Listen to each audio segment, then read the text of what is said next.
Hello, my nerdy friends. I'm Faith, and I'm going to be talking today about my GalaxyCon experience because it was quite the experience. That's definitely the understatement of my year.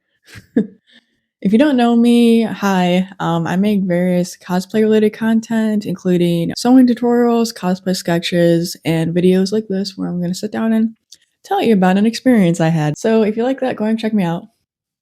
I went to GalaxyCon in Ohio in December of 2024. That was a few months back, but I'm happy I'm finally sitting down and getting to tell you guys about it because it was it was a lot. So the main reason for going was the majority of the Hazbin hotel cast was going to be there, and I had to go to that. I love Hazbin. I love Hell of a Boss. I love Vizzy Pop's work. So I was like, oh, I have to go to this. So Blake Roman, Joel Perez, Amir Talai, Alex Brightman. They had the songwriters there for Helava and Hazbin. So it was like a lot of people. And I'm like, I really want to meet Blake Roman. People say don't meet your heroes, meet Blake Roman. That's all I'm gonna say. Okay, so me and my bestie are going down to Ohio, right? Never been there, brand new state. We get to the parking garage that's attached to the hotel. We're up at the 5th floor at this point, and all of the spots say reserved, reserved, reserved. Like all of them, no public spot anywhere. Nobody even parked in like an actual public spot. So I'm like, what the fuck?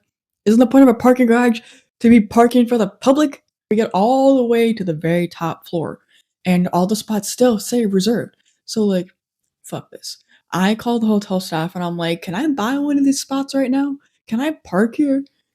And they were like, what? What parking garage are you talking about? I'm talking about the one attached to your hotel. I do not know about the garage that's attached to your hotel. Like, come on. So they were not helpful to us. So we finally got a parking spot, right? And we took our mountain of shit through 3 different elevators just to get to the hotel that was our hotel, because this was like 3 connected hotels.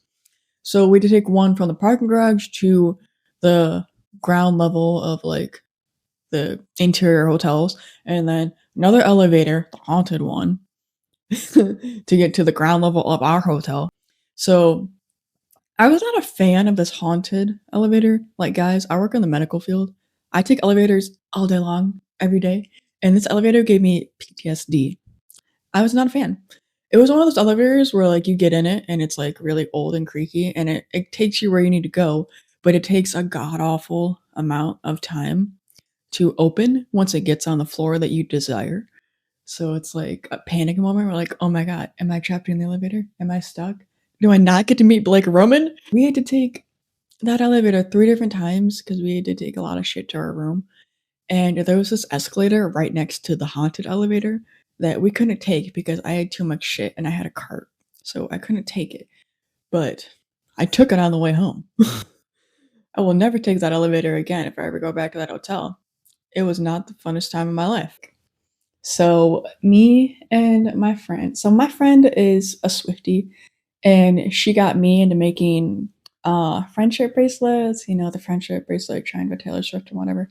And we've started a little thing where we make actors bracelets and we give them bracelets, and it's quite fun. But we made all the actors that we saw the weekend, which was a lot of like Hazbin and My Hero. We all made them bracelets, and I knew that like Amir and Blake were getting a lot of bracelets because I knew like ever since they started going to cons, like fans were giving them bracelets and they had like bracelets all up their arms. I'm like, oh, we should give them a bracelet. And I totally missed my friend's exchange with him because she went before me. So I get my print signed, yada yada, and he was just so sweet. Like I was like, oh, I can't believe I'm meeting you. It's like the best day ever. And he was so sweet and he hugged me. Blake gives amazing hugs if anyone needs to know. I'll, I advise you to get a Blake hug. And so I hand him the bracelet that I made him, right? And he immediately puts it on. Affirmation. And he takes one of the bracelets off of his wrist and he puts it on mine. Guys,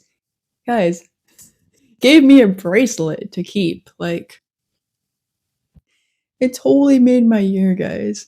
And like, the bracelet was like kind of like It wasn't like a normal beaded bracelet. It was like, do you remember um those like snap-on bracelets from like years ago that you like snap on your wrist and like wrap around? It was kind of like a little wraparound one like that.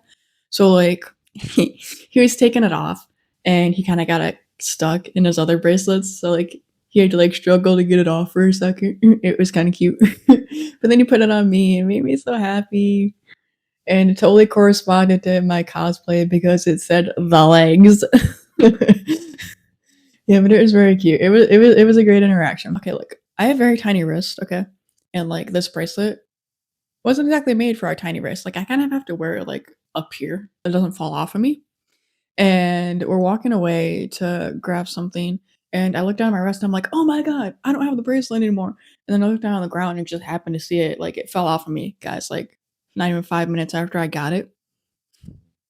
So I need to tie this thing to me clearly. So another thing that we did involving Blake. We went at the beginning of December, right? And we found out Blake's birthday was a couple weeks into December. And we're like, oh, well, we should get him a birthday card. It'd be super cute. My friend wrote in it so beautifully because my cursive could never look beautiful. Anyway, we ended up going back and giving it to him on the second day because I forgot the first day. I was too flustered. And he was so sweet. Like, he pouted at us and told us we were the sweetest people, and he gave us a double hug for it. Like, guys, that pout will forever be ingrained in my brain. So I also met Aizawa's voice actor at this con. So that was pretty great. One of the first cosplay pieces that I ever made, I sewed Aizawa's scarf. Years and years ago when I was first getting into sewing. I made a scarf and it's okay. It's not the most perfect thing ever, but it works. We met and he was like super, super impressed with my Aizawa cosplay. And I was like, yeah, I sewed this. And he's like, that's so amazing. I can never do something like that. And he was just so sweet. But yeah, we also met Christopher Sabat, who does All Might and a whole slew of things in Dragon Ball that I can't name because I'm not current. Yeah, he was so cool. Like Christopher Sabat's like a huge name. I don't know what I expected when I met him, but he was so sweet. So, if any of you guys know about Sergeant Frog, it's a really, really old anime. But Chris Sabat's in it, Todd Hypercorn's in it, people I love, and I got my friend into it. And Chris Sabat played one of the frogs in the show, and like we made him bracelets, and then we went to one of those gachapon stores that do the capsules and they had like a 20th anniversary Sergeant Frog thing. So we got all little like mini frogs that I'll put a picture here. And we're trying to get all five of them, and like we're getting doubles and stupid shit. So we're like, oh well, we should save these. We should go bring him one. And we brought him one, and it was so cute. He was like, I don't have anything of Giro yet, and he like held up the little like mini frog in his pose. He's blinking. He has his eyes closed, is what I'm trying to say. And like we took a photo, and he's like, "Oh no, he blinked," and he took another photo. It was really cute. My bestie has been in love with Denki ever since he stepped on to that scene, guys.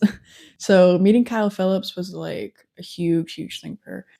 So he had this. I'd never seen a voice actor do this. He had a tablet on his table, and he was making a con playlist, and everyone that came to his table, he asked them to add a song to it, and like he listened to it on the way home.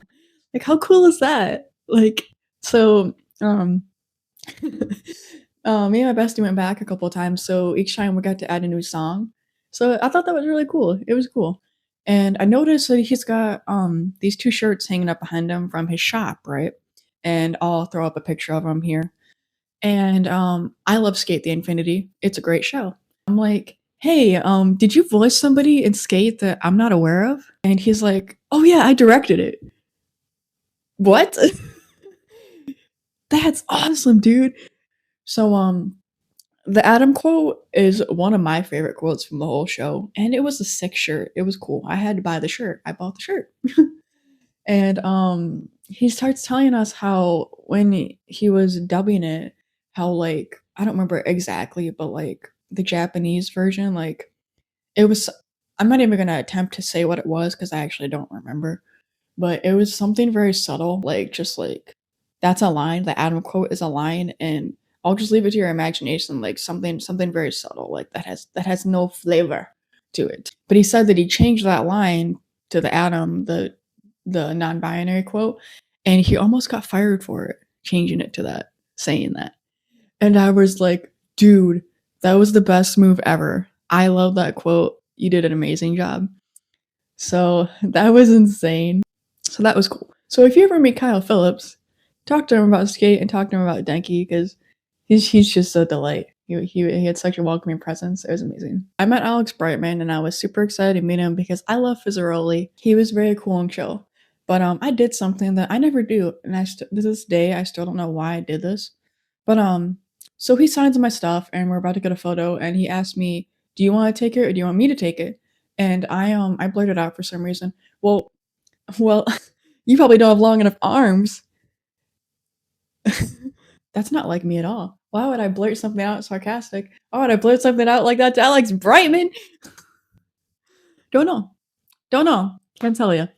And he gives me a look and he takes my phone, takes a photo of the ceiling, and then gives my phone back to me. And for a minute, I'm like panicking that I pissed him off and offended him. And then he laughs and he's like, "Oh, yeah, never mind." And he takes my phone and we take like 5 different selfies, different poses. And then my friend who wasn't even buying anything from him or didn't even get a selfie, he just let her be in the photo. That was so unlike me. It was crazy. But guys, in every one of our Alex photos, somebody photobombed us. Hello, quick side note. Yes, it is up to the actor whether they choose to face the crowd or face their banner when doing a photo. But all in all, people behind you should have the courtesy to not photobomb you when you're all getting your own photo. We had a great con, it was great. And then all hell broke loose on our last day. So, we were smart. Me and my bestie, we took the majority of our stuff. Well, actually, hold up. The smarter version is to take all your stuff down to your car the night before, but we did it that morning, which was still good because like nobody was awake. But we had just like a small amount of stuff that we still had to take down. Me and my bestie are taking our shit down to our car. It's like 8 a.m. in the morning. It's still pretty early, so thankfully elevators are running properly. We're coming back up from taking our stuff up, and um, I guess who gets in the elevator with us? Um, I can't remember her name at the moment right now, so I'm just gonna say it was Veronica's voice actor from Hell of a Boss because I don't want to butcher her name. But it was funny because me and my friend were very chill, but we're looking at each other, and I was like, "She looks kind of familiar." And then we both realized it like after the fact, to the point where it's like 11 a.m. on a Sunday, right? And one of the elevators, if I remember correctly, wasn't working. So they only had like one set of elevators in this huge, massive hotel. And like it got to the point where like you'd be like waiting for an elevator and it's like 20 or 30 minutes has gone by and it finally opens and it's jam packed. You can't even get on it. And so you have to sit and wait for the elevator again. So yeah, that was shitty. So me and my friend were just trying to get down to the lobby of the hotel to get to the con floor, right? It was crazy. So we were up on like the 11th floor waiting for elevators and we got tired of waiting. So we went down the stairs to the 5th floor to see if maybe we can get on the elevator there. Seems logical. So we get down to the 5th floor, right? And we're waiting in this elevator lobby. And guess who walks up with his handler? Zena Robinson walks into this area, guys. Voice actor for Hawks, and Hunter in the Owl House. And it's just like, damn, you're good looking. No, we were very chill and respectful, and we just sat there and chilled, waiting for the elevator. Now, I'm not very good at jokes, but like I had thought about saying this out loud, to kind of lighten the mood, because everyone was stressed, trying to get down. He's trying to get down to get to his table and stuff. We need to get to stuff. It wasn't the funnest situation. Zeno's handler is like buying a Pepsi from the machine. He says something of the like, oh, you should be hydrating. And I had the smart idea to I didn't say this, but I thought it was funny. "Oh, Pepsi hydrates hard enough you believe in it." No, it doesn't. I told it to my friend. She didn't really laugh. I thought it would lighten the mood. Some people are insane when they're waiting for an elevator, and some people are just a little crazy. So this group of um people walk up, right? It's like two like older gentlemen. One of them has like a guide dog. I guess they came from another floor, like we did, and they've been waiting a long time. So anyway, the elevator finally opens after a long time of waiting, and it's jam packed. There's a ton of people in this elevator. There's already a guide dog in this elevator, right? And this guy is just the worst example of elevator etiquette I've ever seen. It made me quite anxious to even witness it. Like the elevator opened and I was like standing like right next to the elevator and they were like, "No, no, we can't fit any more people on here." Like, "No." So I like backed away from the situation. And this guy is like, "We've been waiting hours. Like, we have to get on the elevator. We have to right now." And he basically starts like shoving his family in the elevator and his guide dog. The dog in the elevator starts freaking out, and everyone that's already jam packed in the elevator is getting stressed out. And this guy, I kid you not, basically forced himself into this elevator and his dog. Just like the most like horrific thing I've ever witnessed of like just be a person. Like, clearly nobody else could fit in this elevator, it's already jam-packed, like, I know you're waiting, but, like, if you've got a dog, like, just go down the stairs, like, we eventually went down the stairs, like, just go down the stairs, man, especially taking a dog on the elevator, like, whew, it was quite stressful to witness. So that was pretty crazy. So after that happened, um, me and my friend decided to go down the stairs, and there's these signs that say something to the effect of you can't go past this floor once you get to it because it's a fire exit. Like, and it just kept saying that. It's like, what? Once I get down to this floor, like, there's no door. A fire exit usually means a door. And it kept saying these like very profusely. And like, I was like, well, if we get down to this floor, are we going to be able to exit? Or we're just going to have to go back up? Like, what the fuck? So, after a very, very long time of going down many, many stairs, it worked out. It was fine. We got to the exact level we needed to be at, and we got to the con. And like, guys, his handler like really pissed me off on the last day. Like, this was kind of crazy. So like, the last print that I got from him, I just wanted like a comforting phrase, right? That's not hard to understand. It's pretty self-explanatory. But like on the table, they have like a list of quotes that you can pick from. And I guess they're very, very strict on like, you cannot deviate from this quote. You have to pick one from the list. I just want a comforting phrase. I'm pretty sure he can think of one. Anyway, so I was telling that to his handler while I was paying. I was like, yeah, I just want like a comforting phrase on it. She's like, what do you want him to say? I was like, I don't know. Like, can he just think of it? Like, I know he can. I know he's done it. And it's like, she's like, no, you have to tell me what he needs to write. You need to tell me what he needs to write. He can't be spontaneous.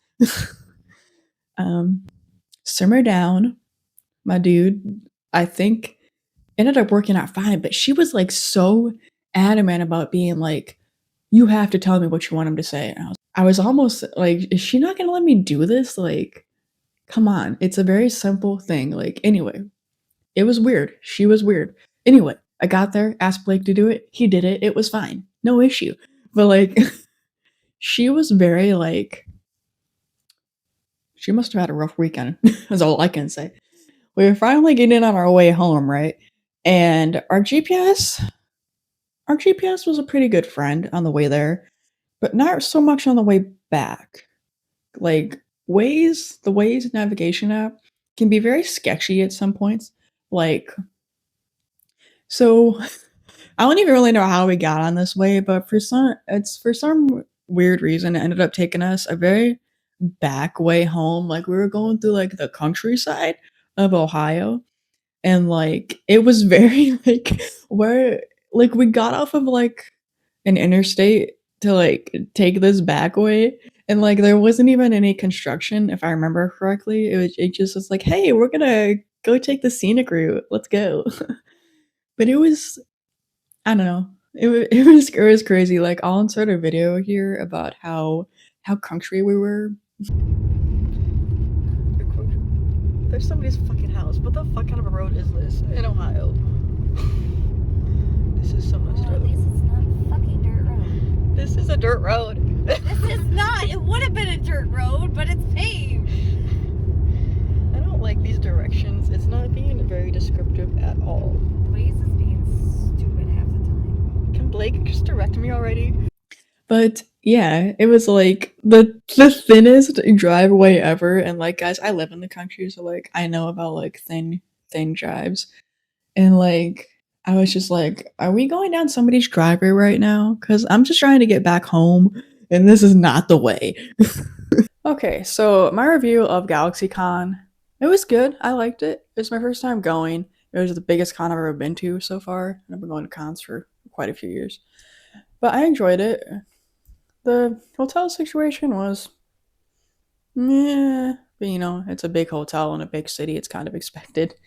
But yeah, I definitely go back. And if any of you guys have a chance to meet any of the hell of a cast, you should totally do it because it totally made my year. Like literally, like I still cry about it sometimes when I think that that happened to me. But it's all good. I hope you guys enjoyed the video and subscribe and like if you enjoyed it, and I'll see you on my next video.